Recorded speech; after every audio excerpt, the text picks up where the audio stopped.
Aujourd'hui, on va reprendre les espaces euclidiens. Donc, on va faire la suite. Alors, la dernière fois, je rappelle, on avait vu la définition de ce que c'était un produit scalaire d'un espace euclidien et la norme associée. On avait pris le cas d'exemple de certains produits scalaires, de démontrer voilà, les 4 points qu'il fallait faire. Et donc aujourd'hui, qu'est-ce qu'on va faire? On va faire des calculs dans ces espaces euclidiens. Et donc, dans un premier temps, en fait, on va regarder le lien entre la norme et le produit scalaire de deux vecteurs. Et dans un second temps, on va écrire le produit scalaire dans une base quelconque dans un premier temps, et ensuite en particulier une base orthonormée. Et on verra ça dans un aspect matriciel et d'un aspect, enfin d'abord dans un aspect vectoriel et ensuite dans un aspect matriciel. Alors, du coup, la première étape, on va du coup voir ce qu'on appelle les identères marquables dans le cas des espaces euclidiens. Donc, identité remarquable. Alors, on va du coup prendre deux vecteurs x et y. Donc ça sera valable pour toute la suite. On prend deux vecteurs x et y dans E.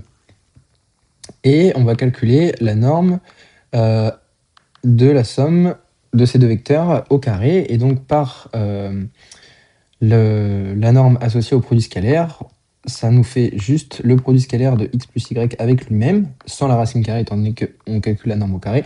Et donc, souvent, quand on va faire des calculs de normes, c'est mieux de le mettre au carré, étant donné qu'on s'affranchit du coup de la racine carrée. Alors, par propriété de linéarité et de distributivité du produit scalaire, on peut, du coup, on aura 4 termes ensuite. Donc là, je distribue par rapport à x et j'utilise la linéarité à gauche. Donc ça nous fait la norme de x2 plus le produit scalaire de x avec y. Ensuite, plus du coup par rapport à y, donc le produit scalaire de y avec x. Tac, ok. Et ensuite, plus le produit scalaire de y avec lui-même. Et donc on peut, de manière toujours pareil, utiliser la norme associée. Donc c'est en fait le premier terme, la norme de x. Et en fait là on peut utiliser ce qu'on appelle du coup la symétrie du produit scalaire. Donc c'était une des définitions qu'on avait vues à la vidéo précédente. Donc on peut interchanger par exemple les places ici de x et y. Et en fait du coup on a deux fois la même quantité. Donc deux fois, c'est-à-dire deux fois le produit scalaire de x avec y. Et le dernier terme, on reconnaît la norme de y2. Voilà. Donc ça c'est la première identité remarquable à connaître. Et donc, de manière similaire, en fait, on a également la norme au carré de x moins y, qui est du coup la même chose, mais à la place du double produit, disons, de l'identité remarquable, on a un signe moins qui apparaît à la place d'un signe plus. Voilà. Et donc, on obtient du coup deux relations que je vais numéroter parce que ça va être important. On va essayer de travailler sur ces relations. Alors, hop, je les encadre. Voilà, donc ces propriétés, pareil, elles sont pas, enfin, ces identités ne sont pas à connaître par cœur, si vous voulez. C'est comme au collège quand vous avez appris les identités remarquables. En fait, ça résulte juste de la double distributivité. Et ici, ça résulte en fait de la norme associée au produit scalaire. Donc, en appliquant juste la définition de la norme associée au produit scalaire, on retrouve justement ces identités remarquables. Ok. Bon, après, elles sont pas non plus très très dures à retenir, étant donné que c'est assez similaire aux identités remarquables sur les réels. Donc, maintenant, ce qu'on peut essayer de faire, en fait, c'est d'essayer par exemple, de sommer ces deux équations. Donc, si on somme ces deux équations, en fait, on va obtenir ce qu'on appelle la règle en fait, du parallélogramme. Et donc, on va voir pourquoi en fait cette identité s'appelle règle du parallélogramme. Parce que du coup, en fait, dans les espaces euclidiens, ce qui est important, c'est aussi de voir l'aspect géométrique des choses. Donc, si je somme d'un point de vue pour le moment purement algébrique les deux normes au carré, donc c'est-à-dire la ligne 1 et la ligne 2. Donc là, je fais 1 plus 2 en gros. Ça nous donne du coup juste deux fois la norme de x au carré plus celle de y au carré, mais en facteur, étant donné que les produits scalaires se détruisent entre eux. Et voilà. Alors, géométriquement, en fait, qu'est-ce que ça va donner? Donc là, je vais représenter du coup le vecteur x, par exemple, un vecteur x quelconque, et par exemple un vecteur y quelconque également. Voilà. Donc, le vecteur x plus y, bah, on prolonge du coup le vecteur y à l'extrémité du vecteur x, et à peu près, voilà, la même manière, on prolonge le vecteur x à l'extrémité du vecteur y, et ici, du coup, on a le vecteur x plus y. Ok. Et donc, on peut de la même façon représenter le vecteur moins y, hop, qui est tel qu'en fait, on retrouve ici le vecteur x moins y. Très bien. Et donc, en fait, on peut voir ça d'un point de vue de distance au carré. Donc, la norme au carré de x qu'on retrouve également ici. Donc, on a ici en rouge 2 fois la norme au carré de x. En bleu, je vais représenter 2 fois la norme de y au carré, comme ceci. Et ça nous donne quoi? Bah, ça nous donne une fois la norme de x plus y au carré et une fois la norme de x moins y au carré. Et donc, on obtient effectivement un parallélogramme, d'où le nom de cette règle. Et donc, on voit que par des considérations ici géométriques, on peut en fait retrouver cette identité. Donc, il y a deux manières de les retrouver, donc soit en faisant une combinaison des identités remarquables, ou d'un point de vue géométrique. Ok. Et maintenant, on va essayer du coup. Là, certes, c'est bien, on a trouvé des relations sur les normes, et maintenant, ce serait pas mal du coup de trouver des relations entre produits scalaires, donc c'est-à-dire en fait exprimer les produits scalaires en fonction de ces normes-là. Ce qui va nous permettre, en fait, si on arrive facilement à calculer les normes, d'avoir accès en fait aux produits scalaires. Donc, typiquement, en fait, dans la ligne 1 et dans la ligne 2, je peux tout simplement en fait isoler juste le produit scalaire x et y. Donc ça va vous donner deux relations en fonction, voilà, de ces deux équations. Et on peut également soustraire la ligne 1 à la ligne 2. Enfin, je fais 2 moins 1 plutôt. Je fais 1 moins 2, excusez-moi. Et donc, on obtient en fait ce qu'on appelle les identités de polarisation. Et donc, on en a 3, étant donné qu'on a deux équations plus une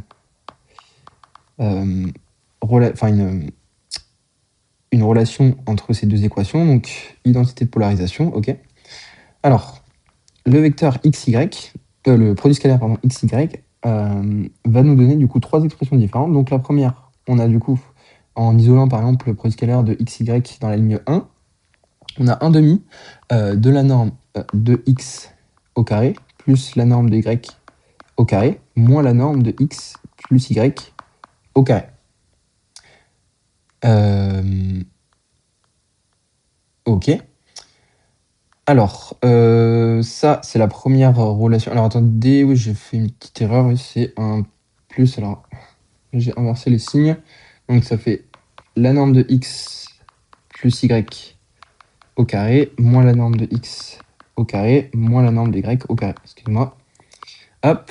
La deuxième, ça fait 1 demi de la norme de x au carré plus la norme de y au carré moins la norme de x moins y au carré. Et la dernière, on a du coup, donc ça la première équation provient de la ligne 1, la seconde de la ligne 2, et la dernière en faisant du coup 1 moins 2, on obtient un quart de la norme de x plus y au carré, pardon, moins la norme de x moins y au carré. Voilà. Donc, pareil, de la même façon, ces relations, comme on a vu, elles se retrouvent. Donc, la dernière, elle est issue juste de l'équation 1 moins l'équation 2. Et donc, voilà. Alors, maintenant qu'on a vu un petit peu voilà, toutes ces relations entre produits scalaires et normes et certaines identités, on peut maintenant essayer de calculer en fait le produit scalaire sur une base de manière générale, et on va préciser ça sur une base orthonorme. Alors, donc je vais prendre un vecteur. Alors, je vais prendre ici. Alors, donc je vais juste calcul de produit scalaire sur une base. Et en particulier, on va voir ça sur une base orthonorme. Très bien. Alors, on va prendre x, un vecteur dans un espace euclidien, qu'on munit cet espace euclidien d'une base constituée de n vecteurs. Donc, on a bien une base finie pour un espace euclidien. Donc ici, les dimensions n, c'est cohérent parce qu'un espace euclidien a une dimension finie. On va prendre également en fait un autre vecteur y et on va écrire en fait ces vecteurs x et y sur cette base. Donc ça fait la somme sur i de ces coordonnées fois les vecteurs de la base, et y, de la même manière, on somme sur i de ces coordonnées fois le vecteur de la base b. Ok. Et donc on peut maintenant ainsi réaliser le produit scalaire de ces deux vecteurs. Donc pour ce faire, on va faire attention, on va remplacer du coup leur valeur par leur combinaison linéaire des vecteurs de la base, si vous voulez. Mais on va remplacer la somme sur i des y sur la somme sur j pour éviter en fait d'omettre certains termes et pour éviter toute confusion possible. C'est mieux, lorsqu'on a une somme double, d'appeler les deux variables muettes des sommes par une autre lettre. Ok. Donc j'ai un produit scalaire qui, à première vue en fait, est délicat à compliquer, sauf qu'en fait le produit scalaire est linéaire, et donc je peux sortir les deux sommes et également en fait les coordonnées des vecteurs x et y. Donc ça nous sort un xi, yj également. Et on n'a plus qu'uniquement le produit scalaire en fait au final de ei avec ej. Et donc ça, dans une base quelconque, on ne peut pas aller plus loin. En effet, on ne connaît pas du coup les vecteurs de la base, comment ils se comportent, et on ne connaît pas non plus la définition du produit scalaire. Or, en fait, dans le cas où on va se placer maintenant en fait dans une base orthonormée, qu'est-ce qu'on a en fait dans une base orthonormée? Tous les vecteurs sont orthogonaux entre eux, donc c'est-à-dire que leur produit scalaire est nul. Donc si je prends un vecteur de la base ei avec ej, avec donc j différent de i bien sûr, on a nullité du produit scalaire étant donné qu'ils sont orthogonaux. Donc ça, c'est dans le cas où i est différent de j. Et dans le cas en fait où i égale à j, donc c'est-à-dire qu'on a les deux mêmes vecteurs, en fait, on dit qu'ils sont unitaires, ça provient du terme normé, ils sont du coup de norme 1. Si du coup i égale à j, j'ai mis différent, égale à j. Très bien. Et en fait, on note ça comment? On note ça delta ij, donc c'est-à-dire le symbole de Kronecker, qui par ailleurs en fait symétrique, donc c'est-à-dire que lorsque l'on remplace i par j et inversement, on a bien delta ji égale à delta ij. Voilà, il n'y a pas de souci. Ok, alors je vois que le différent est resté. Très bien, hop, voilà. Donc on va du coup substituer la valeur du produit scalaire dans une base orthonormée dans le produit scalaire de x avec y. Donc il faut bien faire attention et bien comprendre que c'est uniquement dans le cas d'une base orthonormée qu'on peut utiliser le symbole de Kronecker. Et donc à partir de maintenant, les calculs sont supposés à chaque fois dans une base orthonormée. Très bien. Donc là, en fait, on a une sommation double, sauf que le problème, c'est que j va varier de 1 à n. Or, en fait, cette somme, elle possède que des termes nuls, sauf le terme où i égale à j. Donc au final, la somme va disparaître, et donc en fait, on va sommer uniquement sur i, des xi, yj, mais en fait, c'est lorsque j égale à 1, égale à i, donc c'est en fait yi. Et au final, on se retrouve uniquement le produit scalaire de x par y comme étant la somme des coordonnées des deux vecteurs. Et on n'a plus de produit scalaire en fait à calculer. Donc ça, en fait, dans la base canonique des vecteurs, c'est la définition du produit scalaire usuel. Très bien. Maintenant, on peut également en fait chercher à exprimer notre vecteur ici, x, qu'on a écrit comme sur la base b. On peut essayer de chercher en fait ces coordonnées, comment elles s'expriment. En fait, si je prends un vecteur de la base quelconque, donc par exemple un ek avec k dans un n par exemple, je vais réaliser le produit scalaire de ek avec x. Alors, ce produit scalaire, donc on peut utiliser la définition de x, qui était la somme sur i des xi ei. Donc par linéarité en fait, du produit scalaire, je vais directement sortir la somme et les coordonnées du vecteur x. Et donc, ça nous fait juste le produit scalaire de EK avec EI. Et là, qu'est-ce qu'on reconnaît? Le symbole de Kronecker, delta KI. Alors ça, c'est dans le cadre d'une base orthonormée, bien sûr, et si la base est quelconque, bah, on est obligé de s'arrêter là. Mais étant donné qu'elle est orthonormée ici, en fait, ça nous donne delta KI. Donc je vais le noter là. Et donc, vu qu'on somme pour i qui varie de 1 à n, bah, en fait, la somme sera non nulle uniquement pour le terme i égale à k. Donc c'est-à-dire en fait xk. On aura uniquement xk. Et donc au final, x s'écrit comme la somme sur i des xi ei, sauf que les xi, bah, en fait, c'est les ei x en produit scalaire. Donc je peux l'écrire. D'ailleurs, étant donné que le produit scalaire est symétrique, je peux changer le rôle, inverser les rôles de EK, enfin de EI et X. Donc ça se fait XI, enfin le produit scalaire de X avec EI fois EI. Donc on a bien une combinaison linéaire de vecteurs, hein, parce que le produit scalaire est un réel et les EI sont bien des vecteurs. Et donc on a bien vecteur égale vecteur. C'est bien homogène comme dirait tout physicien.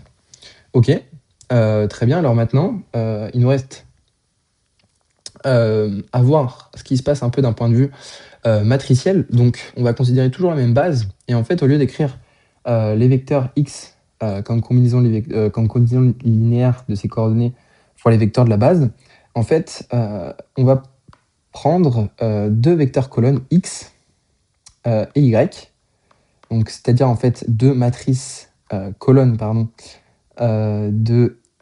composées de n lignes et du coup une colonne. Et en fait, comme on l'avait évoqué à la vidéo précédente, en fait, l'ensemble des matrices colonnes en fait, est isométrique, en fait, est une isométrie avec R puissance n, donc c'est-à-dire les vecteurs d'ordre n des réels. Et donc, en fait, le produit scalaire de deux vecteurs colonnes s'écrit en fait comme étant la transposée de x fois y. Et en fait, on reconnaît quoi ici? On reconnaît typiquement le premier exemple de la vidéo précédente sur le produit scalaire, où on avait montré que c'était bien un produit scalaire. Et en fait, on avait montré d'ailleurs que du coup, ça c'était bien un scalaire, enfin le résultat donnait bien un scalaire, c'est-à-dire que la transposée de x, c'est une matrice ligne composée de n colonnes, et le vecteur y est bien une matrice colonne composée de n lignes. Et donc en fait, le produit est bien de format compatible et il donne bien en fait un résultat dans M11 de R, c'est-à-dire en fait l'ensemble des réels. Et donc c'est juste l'association c'est l'isométrie entre les vecteurs colonnes et les matrices colonnes. Très bien. Et donc un dernier point qui est important en fait, si on note A, la matrice en fait associe un endomorphisme dans la base B, avec U, un endomorphisme de l'espace euclidien en question, bien sûr. Alors en fait, on peut maintenant calculer pour un certain x dans E, donc un certain x dans E, voilà, le produit scalaire de x avec y. Et donc dans ce cas-là, en fait, ça nous donne, en partant un petit peu de la même idée que ici, ça nous donne le produit matriciel a fois x, mais transposé, attention, le tout est transposé, fois y. Et donc, par propriété de la transposée, on a xt fois at fois y. Et donc, on peut vérifier, on a matrice ligne fois matrice colonne qui donne bien un scalaire. Donc, il faut ici, du coup, bien faire attention à, lorsqu'on écrit des produits scalaires avec des matrices, à faire très très gaffe sur le format, déjà d'une part qui soit compatible, et d'autre part qui soit compatible avec le membre de gauche. Et donc étant donné que le membre de gauche c'est un scalaire, donc c'est une matrice de une ligne, une colonne, soit un réel, il faut qu'à droite on ait la même chose. Alors on peut remarquer que si A par exemple est symétrique, on aura A transposé qui vaut A, et donc on aura xt A y, voilà, et donc on pourra potentiellement dire des choses supplémentaires. Après on verra ça bien plus tard. Ok, très bien. Alors, maintenant, on va, je pense, s'arrêter là, parce qu'après, ça va nous prendre un petit peu de temps. On va, dans la suite, parler un petit peu d'inégalité et d'égalité, avec, en fait, l'inégalité de Cauchy-Schwarz, l'inégalité triangulaire et le théorème de Pythagore. Donc, l'inégalité de Cauchy-Schwarz, en fait, donne une inégalité entre produit scalaire et norme des vecteurs en question, et l'inégalité triangulaire donne une inégalité uniquement sur les normes. Et Pythagore, vous le connaissez depuis le collège. et là, on va le généraliser pour n vecteurs et on va voir que, toutes, toutes les démonstrations en fait associées à ces théorèmes et ces inégalités, dans la prochaine vidéo. Voilà. Donc, ce qu'il faut retenir ici, c'est, vraiment la norme associée en fait aux produits scalaires, de bien les manipuler, à faire gaffe à pas considérer la racine carrée lorsqu'on met la norme au carré et cetera et également, voilà, de savoir être à l'aise sur l'écriture de vecteurs dans des bases, et encore mieux, des produits scalaires dans ces bases-là. Voilà.